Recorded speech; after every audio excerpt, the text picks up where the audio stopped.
Everyone, my name is Fangming. The goal of my final project is to build 7 different machine learning models to find the one that best predict whether a patient has breast cancer or not.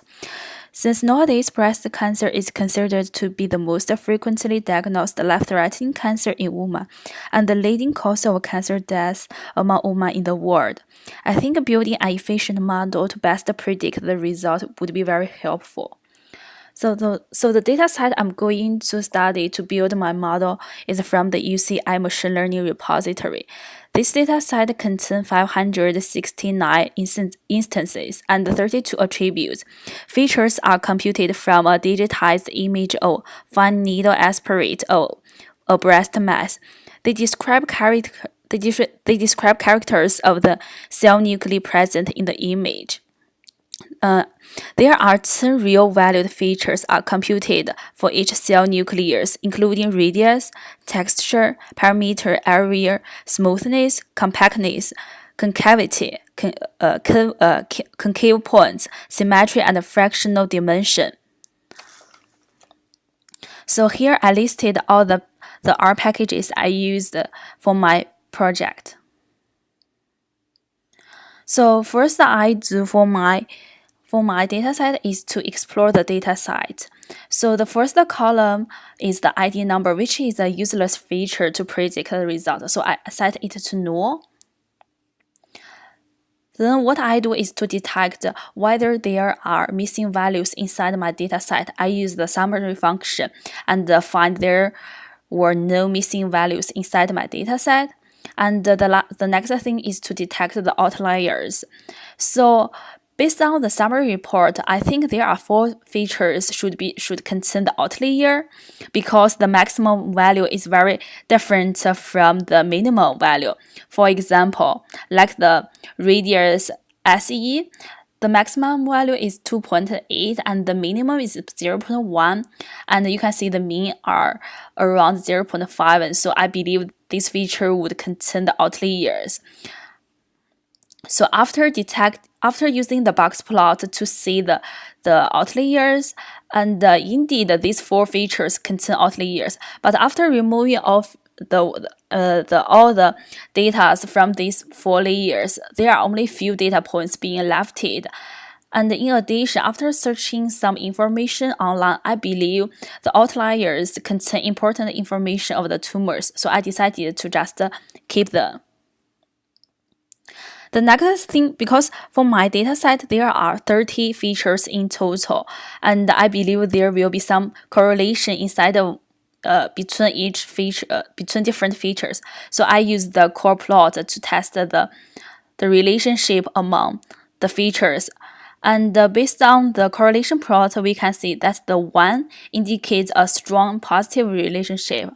-1 is the strong positive relationship, and the plot indeed shows there are some correlation within different features. For example, the texture underscore worst has a strong correlation with the texture underscore mean. Therefore, we could use the principal component to decrease the number of the features to use. This one is the PCA, the principal component, the figure, and the y-axis explained the proportion of the varies to be explained by the number of the different numbers of the principal components. And based on the result, we can see that the first two principal components explained around 66% of the variance, and we only need the first 8 principal components to explain more than 95% of the variance, and need only 12 principal components to explain more than 99% of the variance. Therefore, I could use the PCA to decrease the number of features to use. Then I just separated my dataset into the training dataset and the test dataset. I decided to use 80% of my data to be the training dataset and the rest 20% of data to be the testing dataset. The next figure shows how the first 2 principal components separate data. We can see the data are well classified into 2 groups, and the blue color is the is the M, and the red color is the B, and it also shows that the principal component works very good. And the next two features are just the additional improvements of the principal component. So the next thing is to build a model. So for my project, I used 7 different models, and in order to limit the technical error, I decided to build all 7 models using the carrot package. Therefore, there will be no errors from using different packages. All the errors will be from the model itself. And the fit control, the parameters inside of the fit control will be applied to all 7 models. So I will use the repeated CV, which is a cross-validation, to test the performance of my model.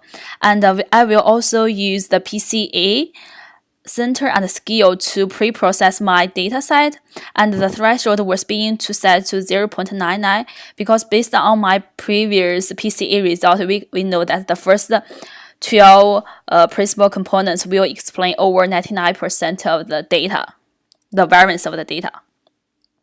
So the first model is the KNN model, and the second one, and in addition, for my model, for each model I build the ROC curve for each model, and also I show the confusion matrix for the result of each model. So the next one is the GLM, and then continue is the naive Bayes, and so SVM. So there are, and the next one is the neural network. I also use a decision tree and a random forest. So here is the final result. So I compared all 7 models and build the ROC curve for the 7 models. We can see based on the ROC curve, the neural network works the best, and the decision tree and the naive Bayes works not very good, but still good to go. In addition, I used the two models inside for my project. One is the random forest, the other one is the decision tree.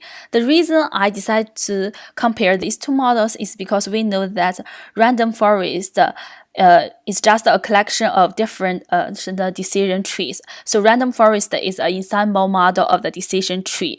So we can see based on the ROC result, we can see the ensemble model, which is the random forest, works better than the decision tree. In addition, I also compared the accuracy of each model. Here, I listed the accuracy for the decision tree. The accuracy is 0.1, and the generalized linear model is 0.95, and the KN is 0.96.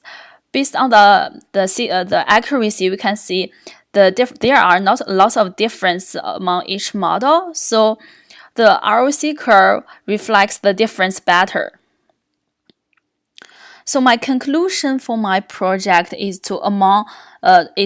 after comparing all 7 machine learning models, neural network works the best under the matrix of both accuracy and the ROC curve. But the neural network is not very helpful for the doctors to explain the result because we know it is a black box tools. On the other hand, the decision tree and the random forest is very helpful for the doctors to explain the result. So depend on the requirement. If the doctors want to just only care about the accuracy and for the data, I would suggest the doctor to use the neural network. If the doctors also care about how to explain the result to the patients, I would suggest to use the decision tree or random forest. Decision tree works a little bit worse than the random forest because the random forest is an ensemble model of the decision tree. And In addition, just to go back one slide, here I showed how the model works. How the correlation around each models, like the KNA works very similar to the neural network. The result is very similar to the neural network, and like the naive Bayes shows a strong positive relationship to the neural network. This is also very helpful to compare different models. So yeah, so at the end, I just want to say that based on the different requirements, we can choose the model we want to use.